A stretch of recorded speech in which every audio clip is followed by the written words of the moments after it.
Today's decision was based on our inability to be able to staff and cover all of the classrooms. Now at 5, a school district returns to virtual learning for the day because too many of the staff are under quarantine. Tonight, the reaction from parents. A startling alert tonight about how racism plays a role in a person's health and risk for premature death. I'm live at the Indiana State Fairgrounds. When the sun goes down, the show begins. I'll explain it all coming up. From the station working for you, this is WRTV News at 5, streaming now.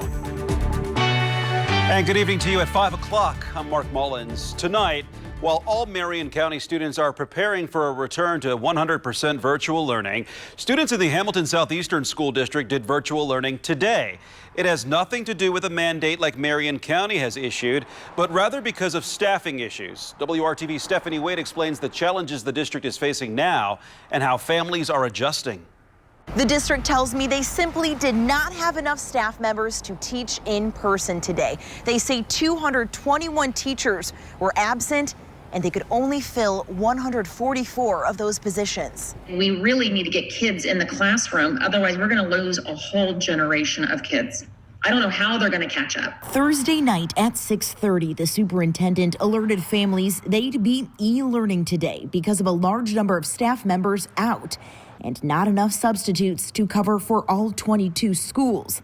Tiffany Egger's son has an IEP and says his state test scores have fallen from 30th percentile pre-pandemic down to now 7th percentile. Honestly, it keeps me awake at night.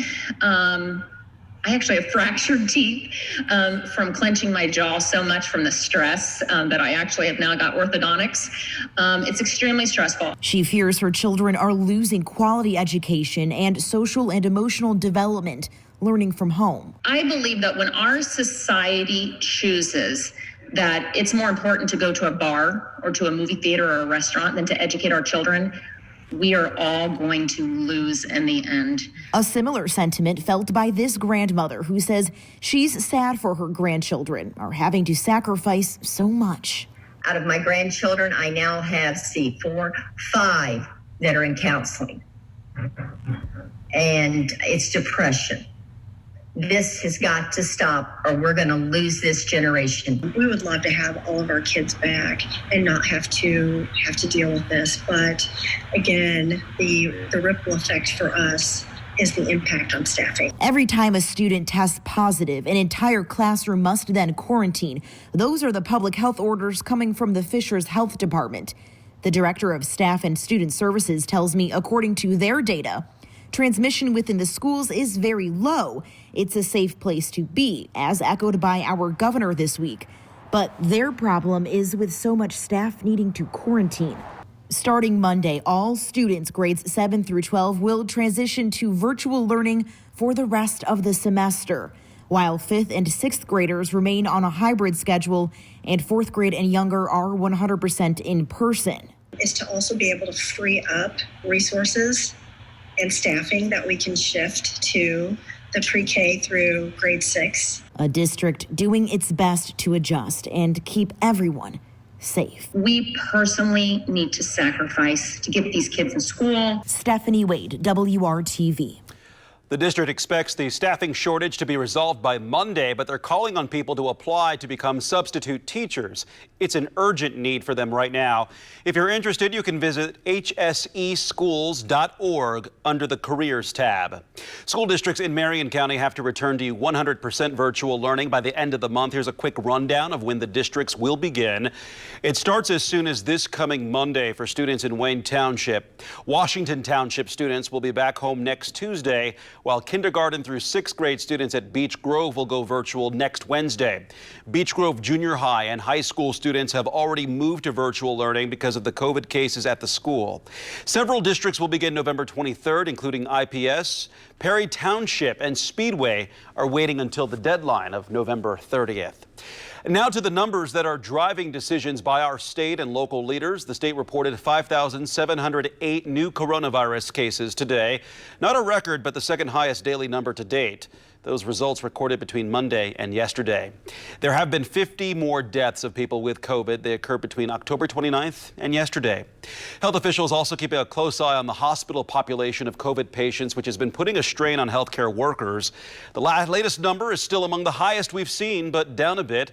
Thursday's number of 2,548 people hospitalized with COVID or suspected cases of COVID is down from Wednesday's all-time high of 2,569. Now here's Alyssa Donovan with a first look at your forecast. Hey, Alyssa. Hey, it's a bit of a cool day today. Those temperatures only hitting the mid-40s this afternoon, so about 5 to 10 degrees below average for our daytime highs. And you can see that cool air moving in from the north. We're going to continue to see that impact as we head overnight. Right now, just starting to see that sun go down, sunset. It's right around 5:31 tonight. Temperatures already falling, though. 41 in Kokomo. It's 44 in Indianapolis right now. Most of the day was pretty nice, though. If you went outside, you probably needed a light jacket, and we did have plenty of sunshine. We're going to continue to see those clear skies overnight, and that temperatures are going to drop quite a bit. So we're going to be into the low 30s by midnight. By tomorrow morning, we are into the 20s. By the afternoon, that's when everything changes. We have this low pressure system that's going to track across Indiana, bringing us the potential of showers and storms for our weekend. I'll have those details in just a few minutes. We'll see you soon, Alyssa. Thank you. Tomorrow, attorneys for the family of Dre John Reed will speak for the first time since the grand jury decision was announced. On Tuesday, Special Prosecutor Rosemary Corey said the grand jury declined to indict Officer DeJour Mercer. He is the IMPD officer who shot and killed Reed after a high-speed vehicle pursuit and a foot chase back in May. Saturday's news conference is scheduled for 11 a.m. at Emma's Christian Church near Lafayette Square Mall. Indy 10 Black Lives Matter is planning a march for justice following the news conference. The American Red Cross released a nationwide advisory saying racism is a major cause of poor health and premature death from heart disease and stroke in the black community. WRTV's Megan Sanctorum spoke with a local woman who's seen the impacts of this firsthand. We have been dealing with this long enough. Heart health has always been something Tisha Reed and her family have had to pay close attention to. Heart disease has run in both my maternal and paternal side. And something that's impacted her directly for years. And when I went to the physician about in my 30s that I had high blood pressure, their response was that you're African American and you'll probably be on medication the rest of your life. She says her husband also experienced it when he showed up at the hospital having a heart attack. He was barely breathing, and they told him to go have a seat. Now, leaders with the American Heart Association are working to draw attention to the impact structural racism has on heart health. It results in differential access to goods, services, and opportunities by race and ethnicity, and it prevents equitable health and opportunity for all. According to the American Heart Association, Black Americans still have the highest death rate when it comes to heart disease and stroke. They're also 30 to 45% more likely to die from cardiovascular disease or stroke than white Americans. Until the United States makes changes to improve access to quality health care, quality education, equal justice, safe and affordable housing, and safe environments, the people of color and our nation's health will not improve. The American Heart Association said they will work to combat that through advocacy, partnerships with local organizations, and creating an anti-racism research agenda. Reed said she supports that, and she would also like to see implicit bias training for healthcare providers and more minorities in leadership positions. I don't want anyone else to experience what I experienced by being told just because I'm Black that that's the way it is. Working for you, Megan Sanctorum, WRTV. And you can read more about the American Heart Association's research and efforts on our website at WRTV.com. There is now another baby box in central Indiana ready to accept a newborn whose parents want to anonymously surrender the child safely. The new Safe Haven baby box is installed at Westfield Fire Station number 83 on Grassy Branch Road. This is the 51st baby box in the country and the 47th in Indiana. The boxes are equipped with alarm systems that immediately notify staff at the fire station. They have heating and cooling systems and lock as soon as the baby is placed inside. It is a welcome day for book lovers in Lawrence. The Indy Public Library branch there is now open again. The branch at 7989 Hague Road reopened this morning after more than 10 months of extensive renovations. The $1.5 million project was the first renovation since the branch opened in 1983. Work was delayed due to COVID-19. New features include an updated entrance, more windows for natural light, improved access to technology, additional outlets and charging stations, and new spaces for kids, teens, and adults. More than 200 new jobs are coming to Lebanon. New Cold, a Netherlands-based company specializing in temperature-controlled warehousing and distribution, announced plans today to expand its operations in Indiana. It will build a state-of-the-art cold storage facility in Lebanon and create 202 new jobs by the end of the year 2023. The company plans to break ground this year and be fully operational by 2022. It will begin hiring immediately for product developers and fill other positions later next year. For more information, look for this story at hiringhoosiers.com. More Hiring Hoosiers news. Home Depot is hiring to fill 85 hourly positions in Indianapolis stores.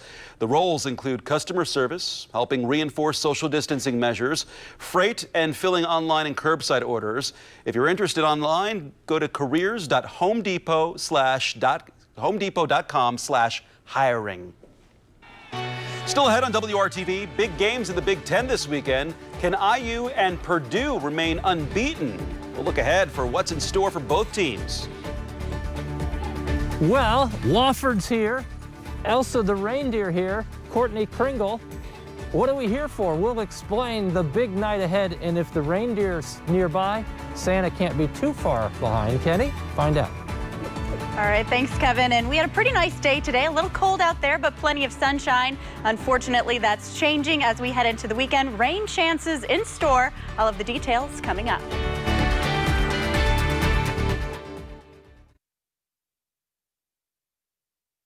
Tonight, we are remembering legendary former Notre Dame and Green Bay Packers football star Paul Hornung. Hornung died today in his hometown of Louisville at the age of 84. He won the Heisman Trophy while at Notre Dame and then headed to the Packers. His ability as a runner, receiver, quarterback, and kicker helped turn the team into an NFL dynasty. He was the NFL MVP in 1961 and played on 4 championship teams. He was inducted into the Pro Football Hall of Fame in 1986. Due to COVID-19 restrictions, the funeral and burial in Louisville will be private. A public celebration of life will be held at a later date. This weekend's Big Ten football schedule saw Ohio State's game at Maryland canceled. A string of positive COVID tests for the Maryland team. Meanwhile, both IU and Purdue are set to go tomorrow, and both are looking to stay undefeated. Brad Brown has a look ahead to the matchups. IU's 3 wins have gotten the Hoosiers into the conversation about a Big Ten championship. But there's a lot of work to do before that's even a thing, starting Saturday at Michigan State. They do create some different challenges. They're big and strong and physical, which has kind of been their, mantra. That's kind of how we know them as. Home field advantage is not nearly what it normally is, but IU still has to make the trip to East Lansing. They've been ranked in the top 25, 13 out of the last 14 seasons. They won the Big Ten 5 years ago, played in the playoff 5 years ago. So everything we got to win this game, and that's all I'm thinking about. You can watch IU Michigan State right here on WRTV. Kickoff at noon Saturday. If the Hoosiers win, it'll mark their first 4-0 Big Ten start since 1987. Meanwhile, Purdue is back in action after last week's game against Wisconsin was canceled by the Badgers' COVID-19 cases. The Boilermakers face Northwestern. Former IU quarterback Peyton Ramsey is a grad transfer now with the Wildcats. He has a lot of experience. He has a lot of savvy, and that's because of his background. And you've got to find ways to, cover receivers. You got to find ways to get a pass rush. You got to find ways to, be able to hit the quarterback. Purdue showed some improvement from game 1 to game 2. Quarterback Aiden O'Connell seems to be getting more comfortable with his offense. You kind of get into a groove once the season starts, and basically every day what your schedule is. There's not a lot of new things coming up. That extra time you have to fill in with things that are going to be beneficial to you. Purdue is going for its first 3-0 Big Ten start since 2003. Brad Brown, WRTV Sports. It is a full day of college football tomorrow here on WRTV. IU kicks it off against Michigan State at noon. After that, we'll have the Notre Dame and Boston College game. The Fighting Irish are ranked number 2 in the country. That game starts at 3:30. Then in the evening at 7:30, number 13 Wisconsin takes on Michigan. It's starting to look a lot like Christmas in central Indiana, which means it's about time for us to kick off the 20th annual WRTV Toy Drive. You've helped make Christmas much brighter for thousands of kids in central Indiana. Our chief elf this whole time has been Kevin Gregory. He's live at the Christmas Nights of Lights at the State Fairgrounds ahead of tomorrow's Toy Drive kickoff. And Kevin, you always make such a cute friend every year. Well, this is Elsa, and get a close-up look at Elsa. She is 3 years old, and her nose is ticklish, so I'm not going to rub the nose. This is Courtney Kringle. Let's have it, Santa the Big. It's so hard in this 2020. I'd love to run up and give Santa a hug. I can't. Mrs. Claus, this has been our chief elf for years with the toy drive. Beck Hunter and Nitro. I'm going to mess up his hair. So tonight is opening night for Christmas Nights of Lights here at the State Fairgrounds. But tomorrow night is WRTV night, where $1 from every car will be donated to the WRTV Toy Drive. So at 6 o'clock tomorrow night, the first 20 cars will get a Lou Malnati's pizza that you can eat in the car while you tour the lights. It takes about a half hour to make it all the way through. And then also the first 150 cars will get an insulated shopping bag and a gift bag of other goodies that you can enjoy. So over our shoulder, this is going to become a wonderland of lights. And if you keep joining us here at 5:30, 6, 7 o'clock, you'll see this whole fairgrounds transform as 1 million lights are set to music, synchronized. You tune your radio when you roll in, and you get the full effect. It will be going on from tonight through January 2nd or 3rd. All right, let's begin or end where we started, on Elsa's nose. Alyssa, there you go. She'll lose the antlers in the spring after giving birth, right? Yeah. Yeah, there you go. Well, that's a fun fact. Annual antlers forever home. All right, thanks, Kevin. That's going to be great tonight. Sunset is at 5:30, so we are going to be able to see those lights soon here. As we head into the evening, those temperatures are going to continue dropping. We're going to be into the freezing range by about midnight. Clear skies overnight. We've had that high pressure from the north. That's keeping us a little cool today, and it's really going to kick in overnight. By tomorrow morning, we're actually going to see those temperatures fall even further into the 20s, so it's going to be a very chilly start to our Saturday. Now, by Saturday afternoon, we are going to see some changes. So we have those clear skies right now and clear skies overnight, but by Saturday afternoon we have a low pressure system moving in. That's going to bring us showers and maybe a spot storm for northwest counties, just a small chance of those, but it's also going to increase our humidity. So we're going to see things feel a little bit warmer by the afternoon and a little bit more moisture in the air. We're going to start with those showers in the early afternoon hours for southwest counties, and then those will spread into central Indiana by the late afternoon and early evening before we see those become even more widespread, with the bulk of that system passing through overnight and into Sunday morning. That's when we're going to see the most of those showers. And then look at this. By Sunday, 9 a.m., things are going to clear out. So this is really an overnight system. Saturday's not a wash and Sunday's not a wash. Looking at the potential of rainfall, looking at just over a ½ inch of rainfall expected in Indianapolis and most of central Indiana. And we do need that rain. We are behind right now in what we usually pick up this month. Wind is also going to be associated with this system. We're really going to start to see those winds pick up by Saturday afternoon and evening. Those gusts will be close to 30 miles per hour by Saturday afternoon. The overnight winds are really where we're going to see those changes. We're going to see those close to 45 miles per hour overnight. So those are the type of winds that you'll hear while you're sleeping. Won't really cause a lot of damage, but you will notice those overnight. And then we'll continue to see some gusty winds throughout our Sunday as well, close to 40 miles per hour. Looking at our Saturday and Sunday, Saturday evening and afternoon is when we're going to see those showers. So the first half of the day on Saturday, that's when you should get outside and do some outdoor activities, because Saturday evening and afternoon is when we're going to see those changes into Sunday morning. By Sunday afternoon, then we are going to see those things clear out, but we're going to be left with some breezy conditions for our Sunday afternoon and evening as well. Looking ahead to Monday and Tuesday, temperatures will fall off briefly into the 40s, and then we are back into the 60s as we head into next weekend. Now, still ahead here on the News at 5, some call it the throne room, but in one Wisconsin home, you might mistake the bathroom for a golf course. The man who has added an S to the master bathroom.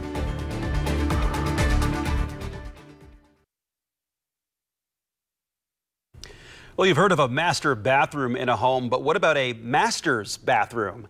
In honor of the pandemic-delayed Masters golf tournament being played this weekend in Augusta, Georgia, we're taking you to a Masters superfan bathroom in Summers, Wisconsin. Greg Thompson transformed his master bath, with his wife's approval, into a tribute to the top golf tournament of the year. I feel like I am almost there, not there, but it gives me that feeling of what it's like at the Masters. I'm an avid golfer and I love the game. I think it's the greatest game ever invented. I actually like to come in here and practice putting with my dad's old putter. If I can make putts with that, then I can usually do pretty well on the golf course. Well, he has autographed golf flags from 2 previous winners, pictures of the course, old school golf clubs, and more. Greg says it's a good escape from everything that's gone on in 2020. Kind of brings new meaning to a hole-in-one, I'd say. Next at 5:30, just because it's getting colder doesn't mean farmers markets are over. Indy's winter farmers market is back and helping you connect with healthy, locally grown food.